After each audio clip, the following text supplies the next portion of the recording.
All right, today we're going to talk about something that I say a lot to my family. We're going to talk about the topic, it's all in your head. Yes, it's all in your head. And scriptures are there, or at least they will be. Scriptures are there. Very few scriptures today. We're going to talk about some very specific points of scripture. We're going to work through those. You got those scriptures there? There we go. We're going to work through Proverbs and John. Couple Proverbs, couple John.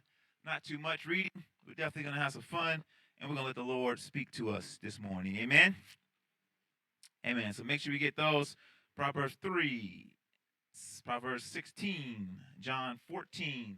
We're going to jump around a little bit. And John 15, 9 through 10. 9 through 10. All right, sweet. Let me know when everybody's ready. Everybody's ready?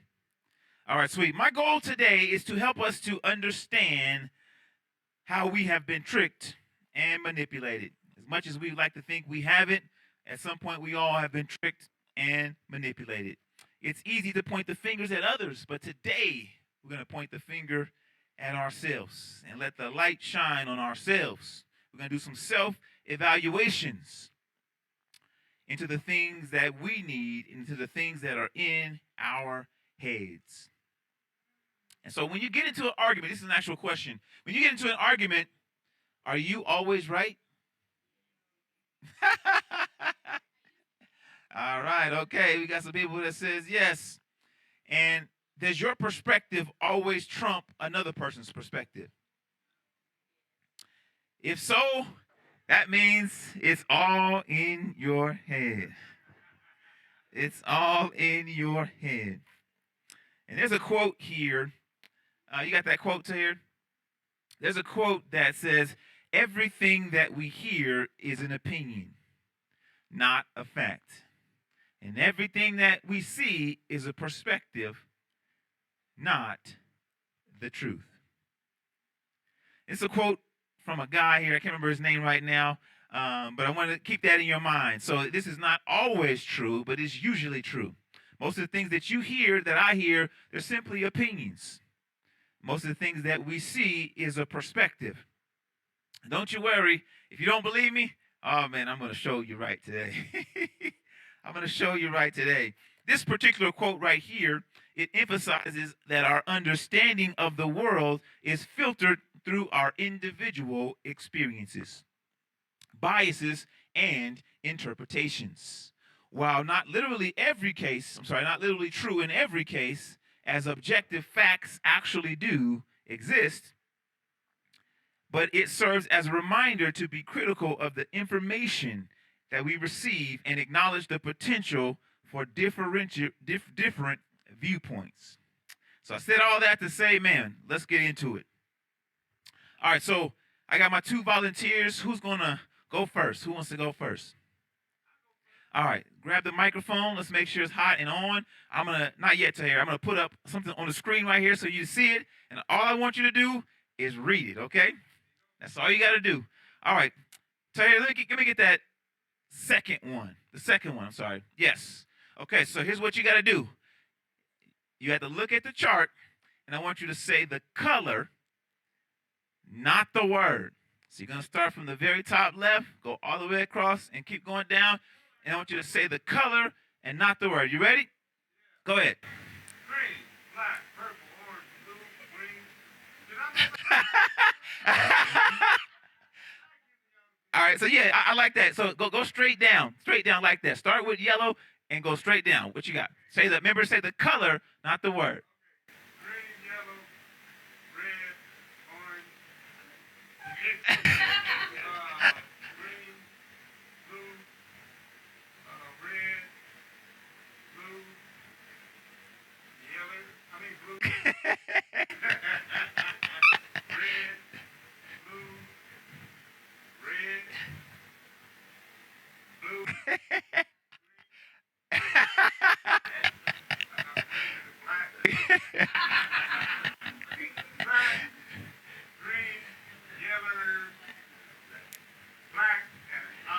All right, sweet, sweet. Give him a hand, y'all. Give him a hand.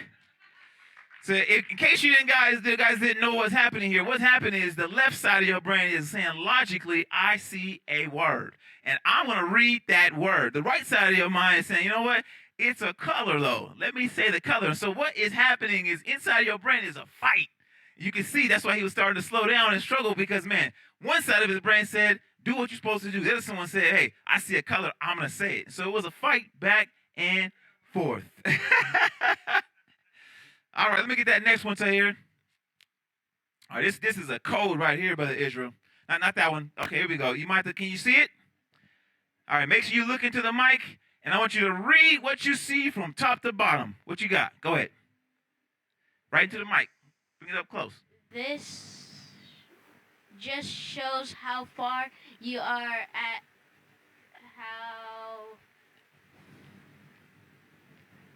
how far are you at reading stuff. Keep going. It doesn't matter what order the letters in a word appear. The only important thing is that the first and last letters are in the right place.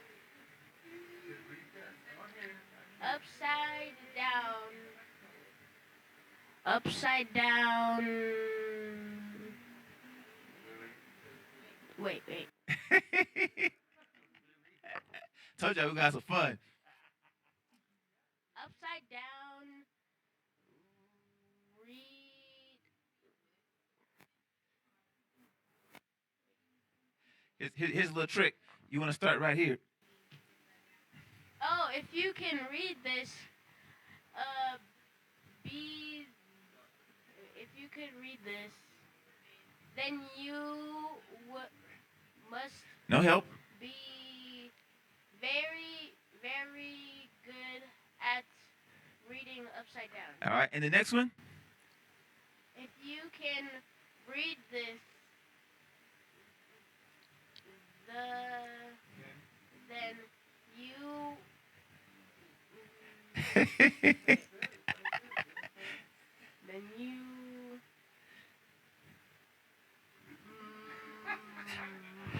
yeah, go ahead. Must be really good at reading upside down. There you go. And what? And rereading. Reverse. All right, y'all give him a hand. All right, sweet. So I want to prove to you guys that what you see is what you perceive is not always the truth. We just saw a decipher up there. That first word is 7H15. And every last one of y'all said this. In other words, man, your mind is playing tricks on you. Your eyes are playing tricks on you. Your eyes see that that's a 7. And your mind telling you it's a T. I'm trying to help somebody. That's why I said, is your perspective always right? Because, man, if you're looking at this, man, it said it don't even matter what order the letters of a word are in as long as the first one's right and the last one right. What's that mean? Your brain is not reading letters. Your brain is looking at words and anticipating and estimating what the word should be. It does the same thing in life. It looks at people and it anticipates and expects how people should act. In other words, I'm going to take it even further. Guess what? When you go into the bathroom, if someone used the bathroom before you, most people, even if it don't stink, you assume in your mind that the bathroom stinks. And guess what? You can even start to smell something that stinks. Why? Because your mind be playing tricks. I'm trying to tell y'all, your mind be playing tricks on you. What you see, like he said, what you see is simply a perspective. It doesn't have to be the truth. Give me that first one, Taylor. This is everybody right here. Now, y'all tell me, is it 3, or is it 4? The logs at the bottom, is it 3 or is it 4? Right here. Is it 3 or 4?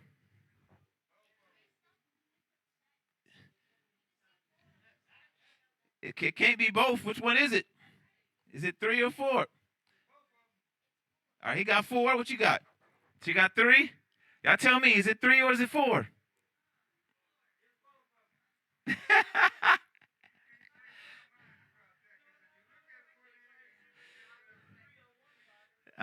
No, it's not. They're not trying to trick you.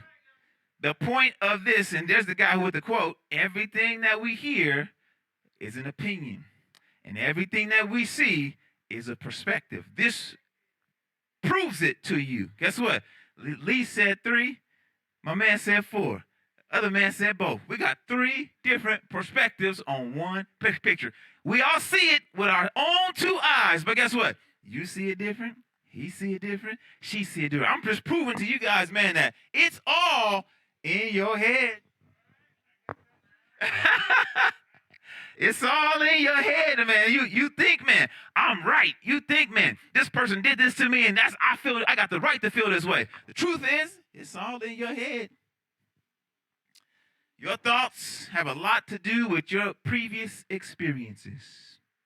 Is there one more to there? There we go. I want y'all to see this. This is your brain right here. And I'm not going to go through everyone, but you guys can see what part of the brain controls what. So y'all can go through that and see what part of the brain controls what. And that's really important to help you understand that it's all in your mind. It's all in your head.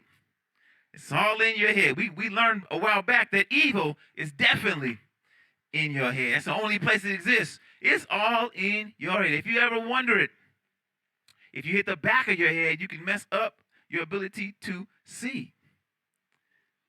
That's the optical load. If you hit the front of your head and get a concussion, man, you can mess up a lot.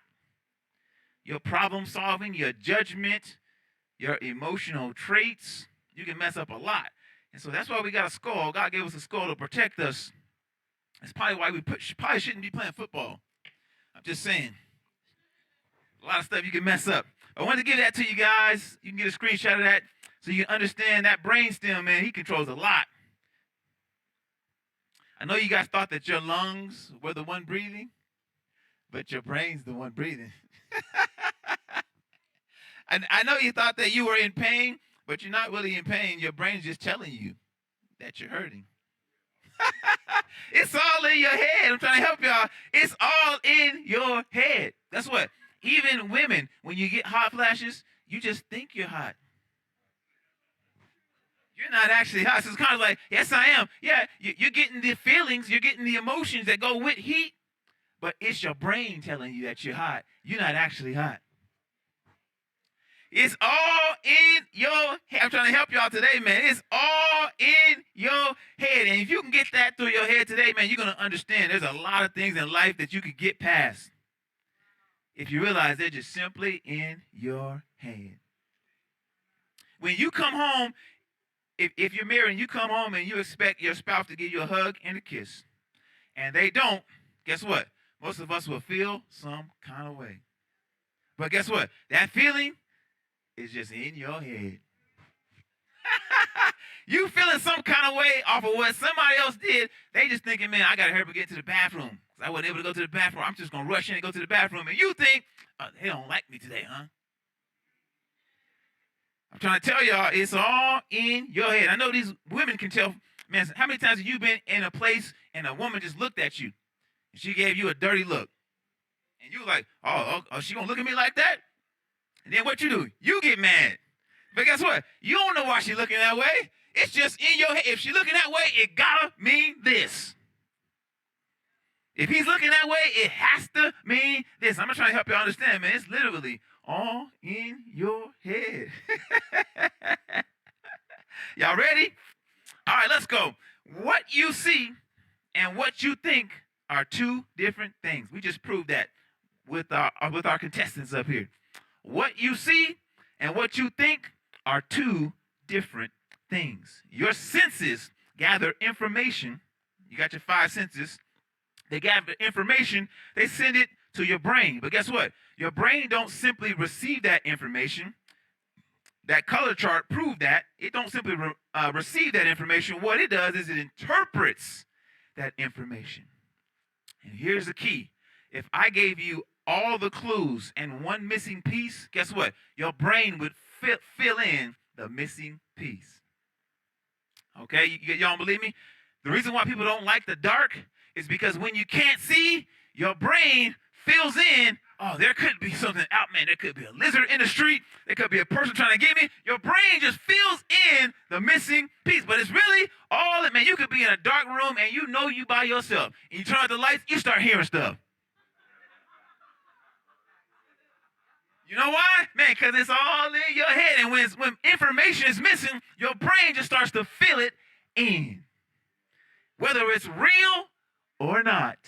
I'm trying to help y'all, man. It's all in your head. Your brain does not simply receive information. It creates your perception of the world. There's a saying that perception is reality. That is just not true. Perception may be your reality, but it's not actual reality. And your brain, man, he will fill in incomplete information. So your senses, guess what? Your senses flood your brain with information. And we can't possibly pay attention to everything. So what does your brain do? Your brain summarizes. Your brain processes and tries to anticipate what will happen and what we should think to help you survive. In other words, your brain will decide what you focus on. Don't worry, I'm about to help y'all. Optical illusions are visual tricks, kind of like we did with the colors. They're visual tricks that cause the brain to misinterpret what you see. This is what the devil is really good at. He causes the brain to misinterpret what you see. All the information that we receive, believe it or not, does not come from touch. It does not come from sight. It does not come from hearing. It does not come from taste. It does not come from smells. Everything that you and I think comes from your brain, no matter what senses tell you. I'm about to help y'all. No matter what your senses tell you, your brain tells you what to think. We got 5 senses. You guys know them: sight, hearing, smell, taste, and touch. And all of these senses send signals to the brain, and the brain interprets those signals and brings us to a conclusion inside of our minds, so we can perceive and understand the world around us. And our brains are so complex, y'all. They can do this all day, every day, within seconds, with great efficiency. But I'm about to let y'all in a little secret. There are ways to trick the brain into thinking things that are not there. There are ways to trick your hearing. There are ways to trick your touch. I'm about to get y'all. Here we go. So you can heighten your senses. So y'all might need your hands on this one. You can heighten your senses. I'm going to tell you how. Even before I tell you that, the reason why we know that our information comes from our brains, because guess what? People who are blind still have eyes. And guess what? Their eyes still receive signals. But guess what? They still can't see. People who are deaf have ears. Their ears still receive signals. But guess what? They still can't hear. Why? Because the brain is the one hearing. The brain is the one seeing. The brain is the one smelling. The brain is the one touching. And the brain is the one tasting. Your senses only give it information. Now, anybody want to enhance your hearing? You want to enhance your hearing? All right. If you want to enhance your hearing, close your eyes. Close them right now. And guess what? You're going to start to hear clearer. Why? Because now you don't have visual information clouding your mind. So you're going to hear clearer just in everyday life. And that's kind of why they tell you to close your eyes when you pray. So you don't have all these visual stimuli, and now you can hear clearer. Go ahead and open up your eyes. If you want to work on your eyes, what you want to do is focus on something close and then distant, and then close and then distant, back and forth. What it's going to do is going to cause your eyes to adjust back and forth, and it's going to build your senses up. Before you know it, man, you're going to be able to see in more detail. Don't worry, this is clinical. They tested it. The next one is this. If you want your touch to be enhanced, everybody got a cell phone? Pick up your cell phone right now in your hand. Feels pretty normal, right? The microphone's good enough. It feels pretty normal, right? All right, now put your phone down, close your eyes, and pick up that same cell phone and start to feel it and touch it everywhere. You start to notice, man, this ridge is a little bit thicker than I thought. This back is a little smoother than I thought. Why?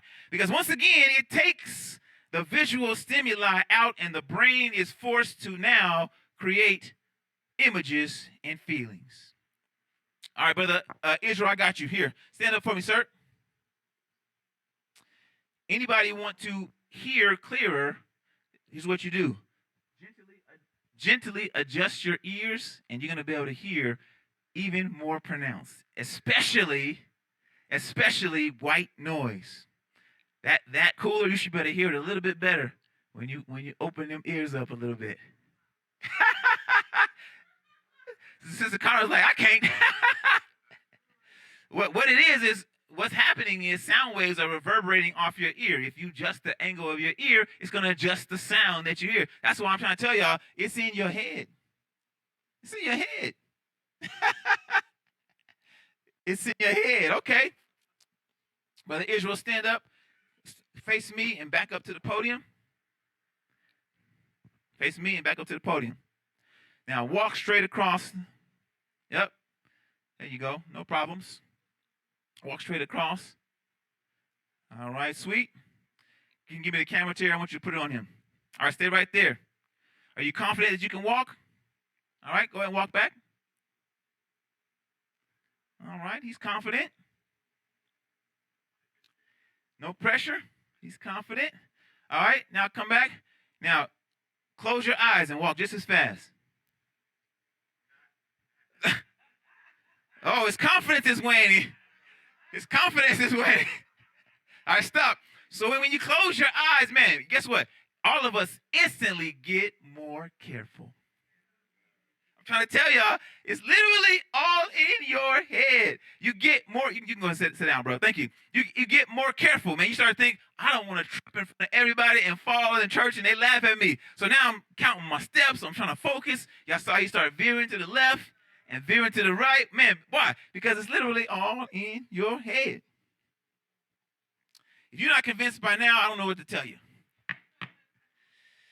Here's the problem with relying on our senses. Guess what? It causes us to lean to our own understanding. Guess what? Your perception is always real, but it's not always right. I say that again. Your perception is always real, but it's not always right. Most people don't think about the information that they're receiving. They just accept it as truth and run with it. The brain lets you see what you expect to see.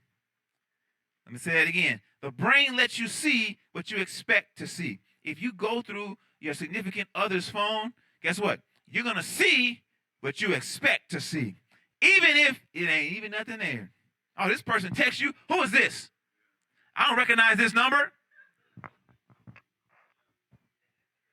It's in your head, man. I'm trying to tell you, it's in your head. We start to make up things. Your brain lets you see what you expect to see.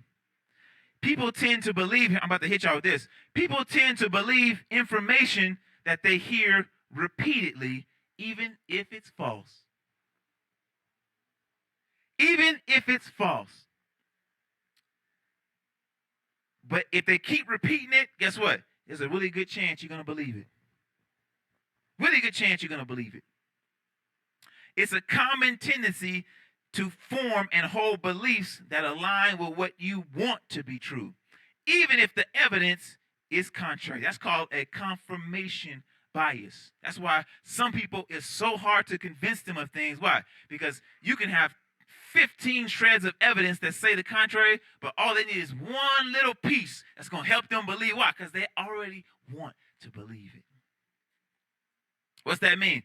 Some of us, man, no matter how much people tell you, you're going to believe what you want to believe.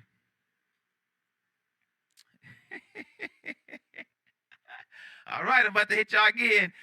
You want to believe what you want to believe. Most of us, the reason why we do the things that we do, most of us think that we are attractive. I would say, is that pretty safe to say most people think they're attractive? Okay. Guess what? If everybody in this church told you that you were not attractive, and one person told you that you was, guess which one you're going to believe?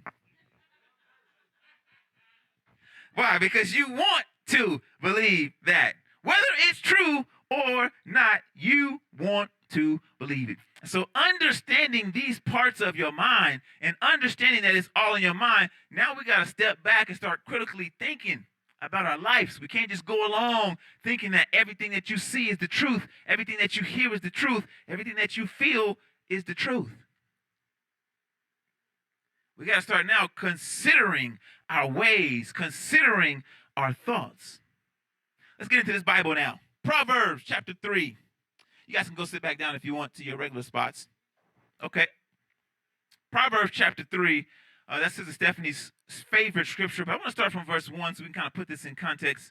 Solomon writes most of Proverbs as instruction of a father to a son. Just understand, though, that he's speaking in that perspective, but he's really talking to as God to his children. And so that's why it says in verse 1, my son, forget not my law. He's not talking about Solomon's law. He's talking about God's laws. I want to make sure that's clear, okay? My son, forget not my law, but let thine heart keep my commandments. For length of days and long life and peace shall they add unto you. What's they? The commandments. Let not mercy and truth forsake thee. Bind them about thy neck. Write them upon the table of thine heart. And you know me, man, I feel like I've seen that before. Mercy and truth. Y'all ever seen mercy and truth before? I feel like I've seen that before. Give me that Proverbs there. There's a reason why Solomon said that, because he said that later in Proverbs. He said, let not mercy and truth forsake thee. Bind them about thy neck. Write them upon the table of thy heart. You got that other Proverbs 16 there? The reason why he said that is because Proverbs 16 and 6 says, by mercy and truth is iniquity purged. Y'all stick with me here. By mercy and truth is iniquity purged. Understanding that, you got that there? There we go. By mercy and truth is iniquity purged, and by the fear of the Lord men depart evil. We got that now. Go back to the 3 of Proverbs 3 and 3. That's the reason why he said, let not mercy and truth forsake thee. Why? Because we know that that's how we get rid of iniquity. He said, bind them around thy neck or about thy neck. Write them on the tables of thy heart. In other words, man, you're going to need these things. You're going to need mercy and you're going to need truth to decipher in this world. Why? Because a lot of us are getting some wrong signals from our eyes, from our ears. We're getting some wrong signals. So Solomon said, you know what? We got to bind this truth and mercy in your heart. That's how we're going to get rid of this iniquity that's living there, and we think it's all right. Verse 4, Taylor, it says, so shalt thou find favor and good understanding in the sight of God and man. Beautiful. Here we go, Sister Stephanie. Trust in the Lord with all thine heart. Man, trust in the Lord with all thine heart. It's important to understand. Why would he say that? Because he just told you to bind mercy and truth to that heart. So trust, in other words, you need to trust that mercy and trust that truth. So trust in the Lord with all your heart. All that mercy and truth that you didn't store up in there. That's what you need to trust. And lead not to thy own understanding. Why? Because we just proved it will fail us. In all thy ways acknowledge him. He's going to direct your path. Just like Brother Israel, man. When the lights went out, he needed God to direct his path. Acknowledge him in all your ways. Be not wise where? I'm trying to help you understand, man. We just proved it. You don't want to be wise in your eyes. Why? Because your eyes will deceive you. Is it 3? Is it 4? Some of y'all still don't know. Was it 3? Was it 4? Okay. Don't be wise in your own eyes, man. They're going to fool you. They're going to trick you. Fear the Lord and depart from evil. Man, I hope y'all getting this, man. We have to understand that it's literally all in your head. Understanding how the brain works and is wired to work that way, we need some mercy and we need some truth in our hearts. Why? Because that's what's going to keep us on the right path of living. Because what we see can fail us and trick us. What we hear, there's a saying in the world, and I'm not going to go too far. There's a saying in the world that women, you can get a woman by telling her what she wants to hear. And you can get a man by showing him what he wants to see. All right now. All right now. Okay, so in other words, there's a lot of women getting got by the things that they hear. And there's a lot of men getting caught by the things that they see. In other words, man, when I saw her, she was amazing and wonderful. And then when I got her, it was not the truth. Man, when I said yes to him, he was this, this, and this. And now, man, he didn't deceive me. Why? Because, man, he caught you by telling you what you wanted to hear. Not the truth, but, man, what you wanted to hear. And so in your head, you said, now, Lee, I love this guy. Why? Because he's telling me everything I want to hear. I love this man. I'm in love with this guy, man. He's so amazing and wonderful. He just know how to game you up.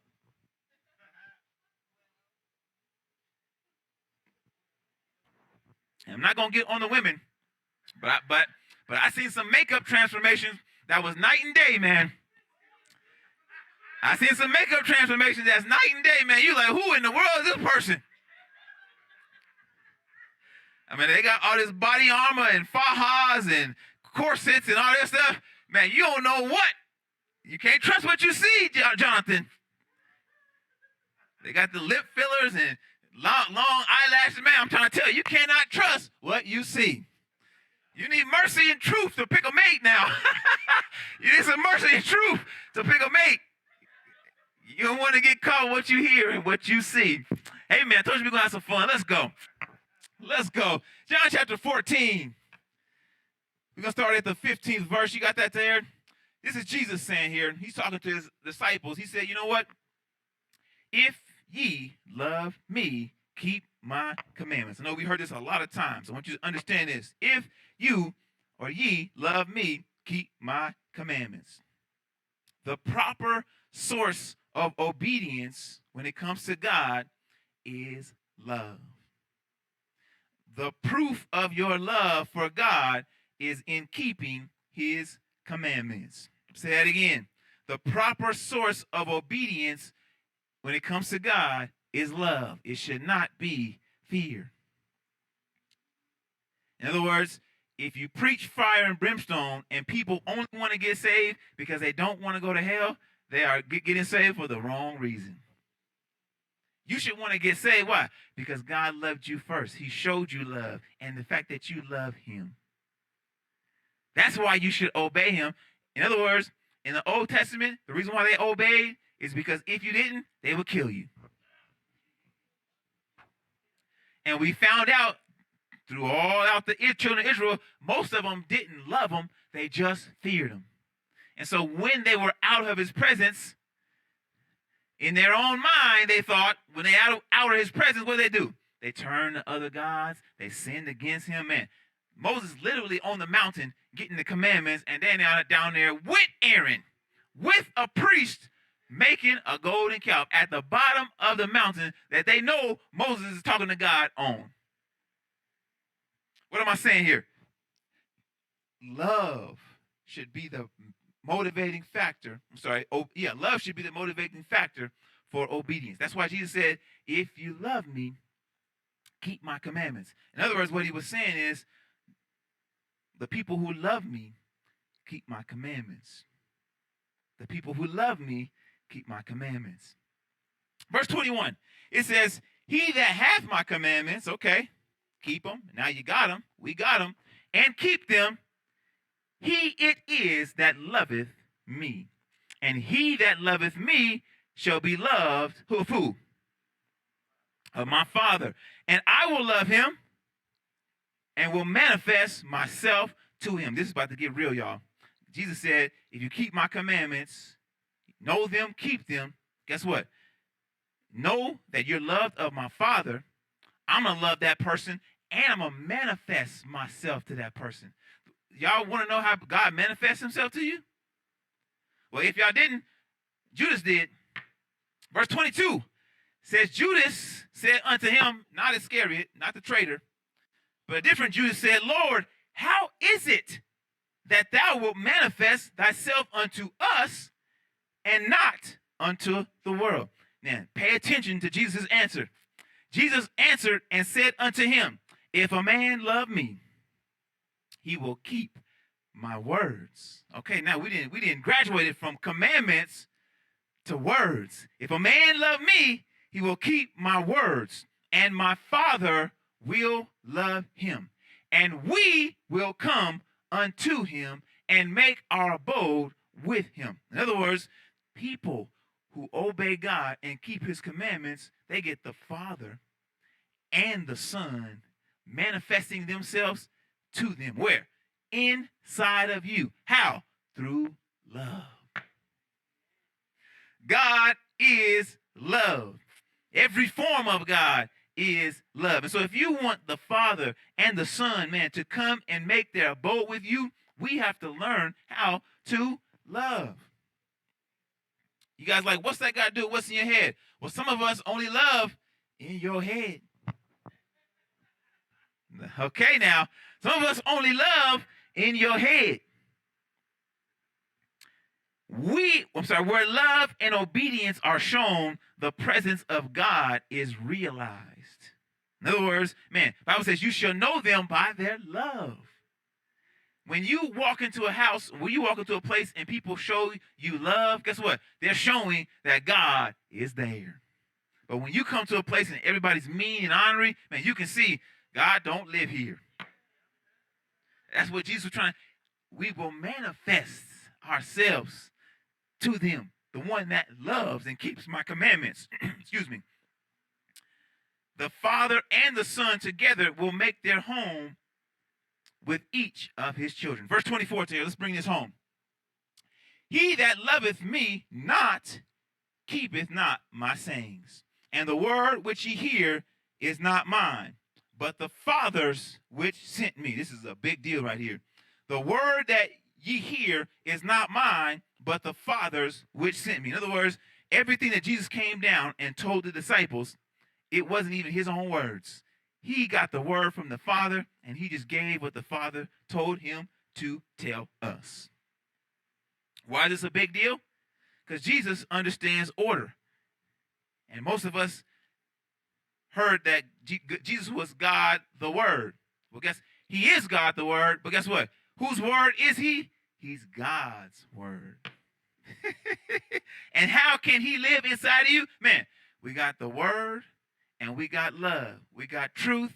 We got mercy. That's how he can manifest himself to us. That went over some of y'all head. Don't worry, we're going to circle back. John 15. John 15. We're going to start at the 9th verse. We're almost done, y'all. Let's go. As the Father hath loved me, this is Jesus talking now, so have I loved you.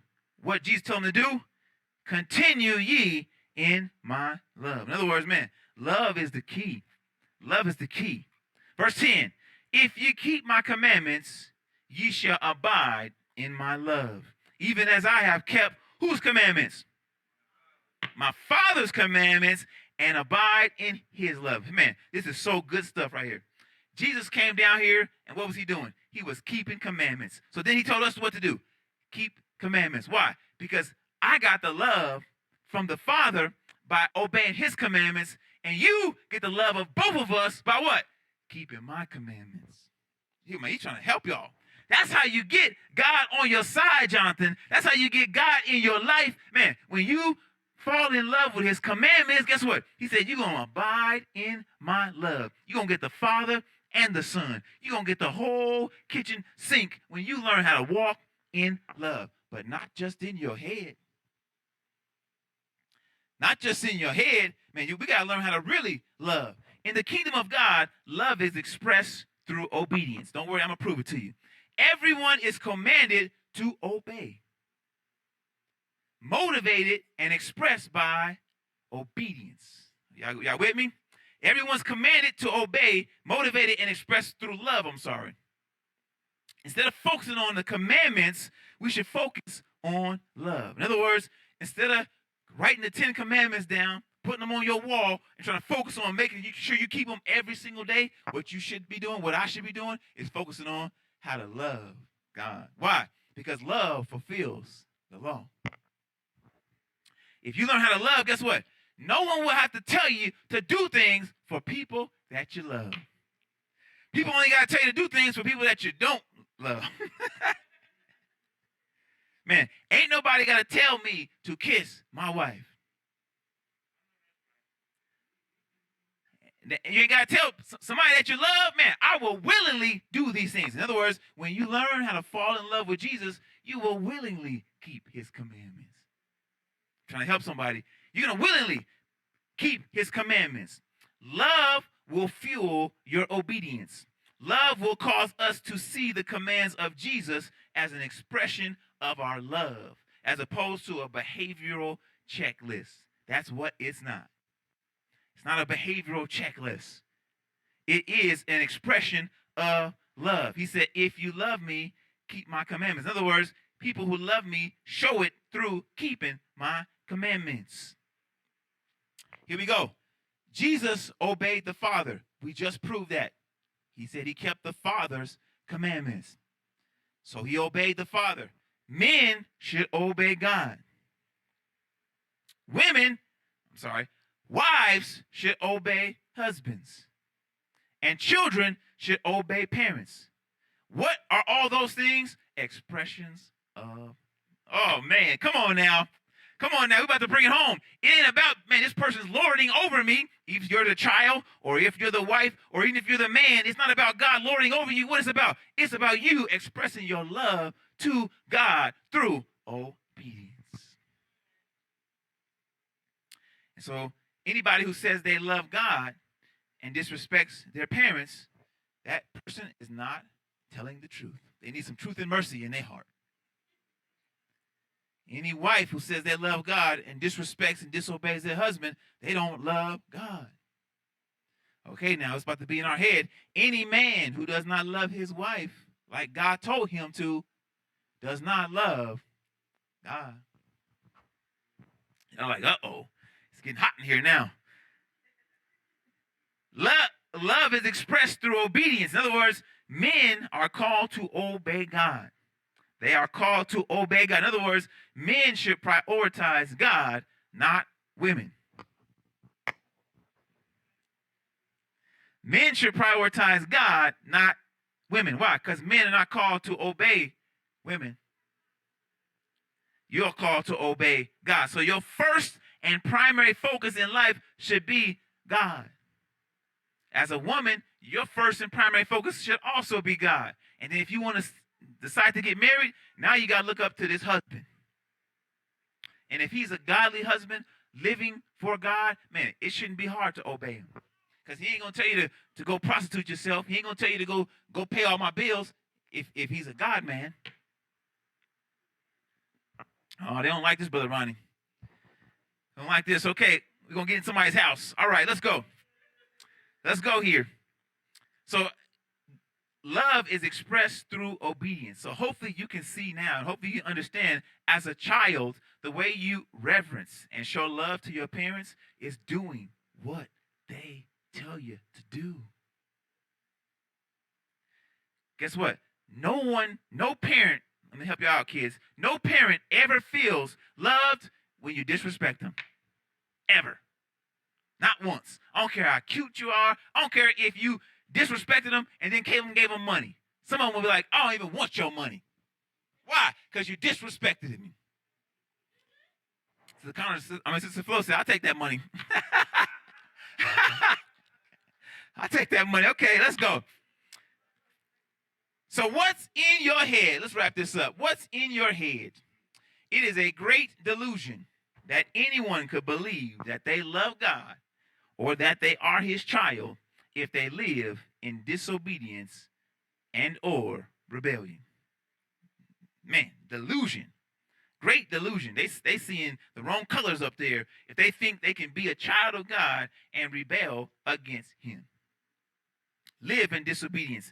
This is not an occasional missing the mark I'm talking about here. I'm talking about living a life of rebellion, a lifestyle of sin. If sin is your default in life, that person cannot say, well, they can say, but truth and mercy needs to visit them because that person don't have the truth inside of them. The enemy has been lying to the church for a very long time. I'm about to help y'all out. For a very long time. He has convinced some of us that we will never be able to be fully delivered from the things that we struggle with. And what do we say in church? Oh, God's working on me. I'm not where I want to be, but thank God I'm not where I used to be. Those things can be true.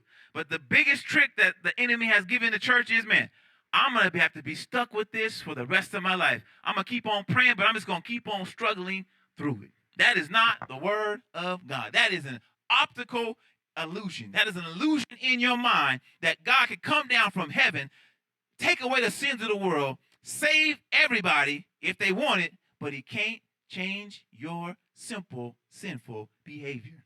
And you a child of his, that's a delusion. That's in your mind. How do I know? Anybody struggle with alcohol abuse? Guess what? There's people in here who have overcome alcohol abuse. That's why I know if you're stuck in it, it's really in your head. Why? Because you can get through it. You can get past it. How? Because people in your same room then overcame it. Man, if you was like me, struggle with pornography for 25 years, guess what? I'm a living testimony that you can beat it. You ain't got to struggle with it, try to preach over it, pray through it.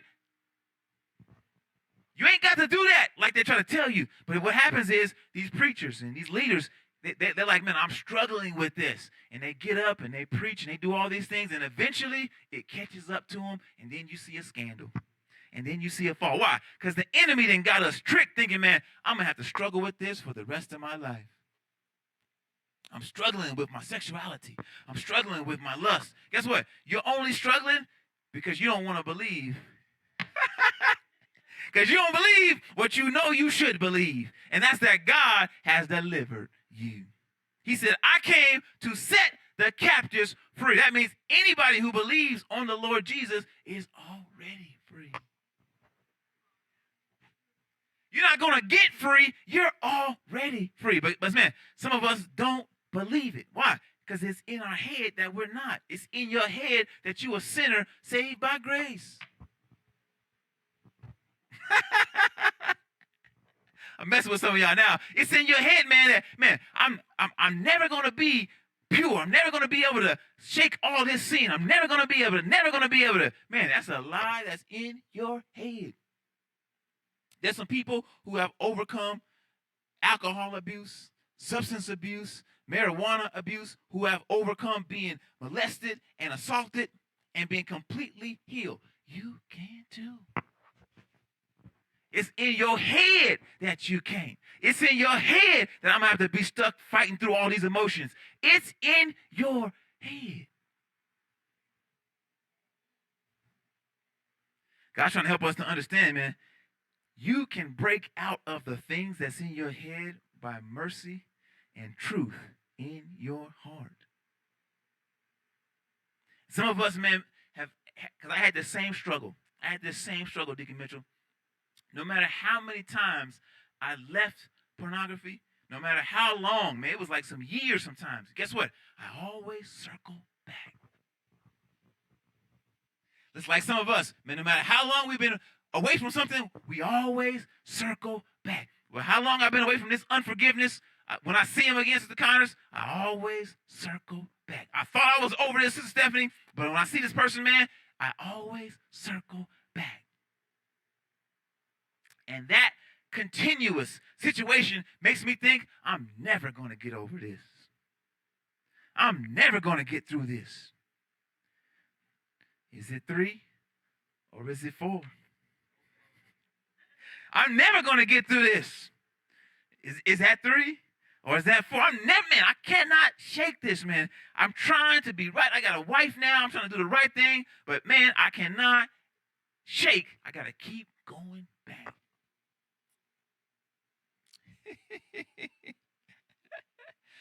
I want to let you know that you are capable. Everyone is capable of complete deliverance. That is a lie that anybody didn't told the church. Everybody's capable of complete deliverance. If you are struggling with anything in your life right now, you are capable of complete deliverance. What's it going to take? You to believe. You to stop trusting your feelings. Guess what? When you in a situation, those things start to talk to you. In case you didn't know, Jack Daniels will talk to you. He will say words to you. Come pick me up. Swing by and come get me before you go to your party. He will talk to you. Guess what? Your lust, them inappropriate videotapes will talk to you. That person you ain't supposed to be hanging out with will talk to you even if they ain't in your presence or on the phone. So I'm trying to help you out to understand. Man, that's delusion in your head. That's delusion in your head. We know that bottle ain't actually talking to you. We know it ain't talking to you. That's that thing inside of you that already wants it. He already wants to believe we want to drink, so we might as well get one. He already believes we want to fall into this lust, so we might as well do it. I'm trying to help y'all understand. It's in your head. It's in your head. It's going to take mercy. It's going to take truth in your heart to purge out the iniquity. God wants to eradicate it, completely remove it, get it done once and for all. Guess what? He wants us free from all things that hinder us from obeying and loving him. So focus on loving God and your deliverance will follow. We try to do it the other way around. I'm going to try as hard as I can, Minister Owens, to do everything I can that God tells me. And we keep failing and failing. Why? Because you don't love. Because if you love, you wouldn't have to try hard. It would be easy. And that's why, man, people tell you, man, it's hard to live for God. Yeah, for people who don't love him. It's easy for me to love my wife. It's easy for me to love my daughter. It's easy for me to love my family. Man, it's easy for me to sacrifice for them. It's easy for me to give my last to make sure they got something. But it's hard for people I don't like. I'm trying to help y'all understand. It's hard for people you don't like. Man, I don't even like this person. So it's difficult to follow the instructions. But when I love this person, Deacon Mitchell, man, it's easy. It's easy. So I'm trying to help you. Stop focusing on deliverance and focus on love. How can I love God? How am I going to put mercy and truth in my heart? Well, I got to get in this Bible and learn of God. People who are in love say things like this, y'all. They say like this. I'll do anything for you. I'll do anything for you, T. Man, they say things like that. They say, man, I don't care where we are as the Connors, as long as I'm with you. Woo! People who in love say that, you know. They say things like that. I just want to be close to you. My heart is yours. So, man, if we understood, people who are in love with God would be saying, my heart is yours. I don't care where I am, God, as long as I'm close to you. I'll do anything for you. That's where we're missing it, y'all. Man, a lot of us are not in love with God. That's why it's so hard to try to do the right things. God's trying to help you understand, man. Your love is in your head. I need you to put it in your heart with truth and mercy. How do you fall in love with somebody? Well, the first thing you got to do is spend some quality time with them. You get to know them on a deeper level. We get past the favorite foods, favorite colors. We get to know them on a deeper level. And guess what? Sometimes when me and my wife was talking, I spent all night talking to her. Ran up the phone bill. Back then you had to pay for long distance. Ran up the phone bill way up. Why? I'm talking all night. You sleep yet? No. Okay. All night. When's the last time you spent all night talking to God? Man, it's easy if you love him. It's hard if you don't. When's the last time, man, you spent your day just doing what God told you to do? It's easy when you love him. This is my last example. When me and my wife is in good terms, man, I'll be like, man, I was thinking about cooking this steak, Sister Connors. I come out the room, she got the steak cooked, she got potatoes, she got my okra, she got everything. I was just thinking about it. And guess what? When we're on good terms now, she do it. That's how you should be with God. Man, because when you really love someone, Sister Connors, it is easy. I got things to do. I should be cleaning up, but I love this man, so I'm going to spend some time cooking for him. I love this God. I got things to do, but I'm going to spend some time keeping his commandments, learning his commandments, doing what he told me to do. Why? Because I love him. I'll do anything for you, God. Woo! Let's go. So many of our struggles and our hang-ups and our shortcomings are really only in our head. That's been proven through placebo tests. Some people got the virus, some people got nothing. They got a sugar pill. And people who got the sugar pill thought they were sick, so they started feeling sick. God doesn't see you as a failure, no matter what someone has put in your head. God doesn't see you as a lost cause, no matter what someone put in your head. God doesn't see you as has been, useless, worthless, no matter what someone put in your head. All those things are in your head. You know what? God sees you as fearfully and wonderfully made by perfection. That's how he sees you. But guess what? You getting down on yourself is only in your head. They're going to talk about me. Man, I've been away from church for so long. When I come back, I'm going to be embarrassed because they're going to be making jokes about me and talking about how bad I am. That's in your head. We love around here. We ain't pointing no fingers at nobody. But guess what? In your head, man, we allow the enemy, we allow other people to present their narrative in our lives. Sometimes it was our parents. Sometimes it was our family members. Sometimes it was our loved ones. Sometimes it was people on the street. Sometimes it was our employer. Man, you're never going to be good enough. You can't get this raise. You're not good enough. I'm going to take this person. And then what do? We internalize that. Man, I'm not good enough to get a raise. God said, you're fearfully and wonderfully made. God says, guess what? He will promote you when you love him. When you love him, we got to stop allowing this information, like we saw earlier, to fool us. It's fooling us. The information that we're receiving is defining us. Many of us do not feel attractive, not because we aren't, because we allow people to tell us that we weren't. Some of us don't feel smart. Why? Because people made fun of you and made you feel like you were stupid. That's in your head. A lot of us feel like, man, I can't preach because I'm so fearful. I can't get my words and I'm stumbling and everybody's looking at me. That's in your head. Guess what? Anybody who's ever been up here understands the pressure that's up here. And so when somebody else is up here, they're supporting you. But you, man, Deacon Mitchell's looking at me crazy. No, we're supporting you. We understand. That's in your head. You start to get nervous. You start to sweat. Why? Because that's in your head. You get a nervous reaction. We are more than conquerors through him who loved us. And I want you to understand that. You are more than a conqueror. You can conquer lust. You can conquer any sin, any trial, any problem through Christ.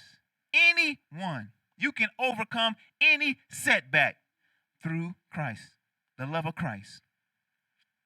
The word in your heart will give you some self-esteem. If you're low on self-esteem, you got to get this word in your heart and understand what God thought about you, how God thinks about you, how God feels about you. All those things are important that you're only going to get them in the word. Why? Because people will tell you how they feel about you, and most of them is not positive. So stop believing the lies that you put in your head and put the truth and mercy in your heart. God bless y'all.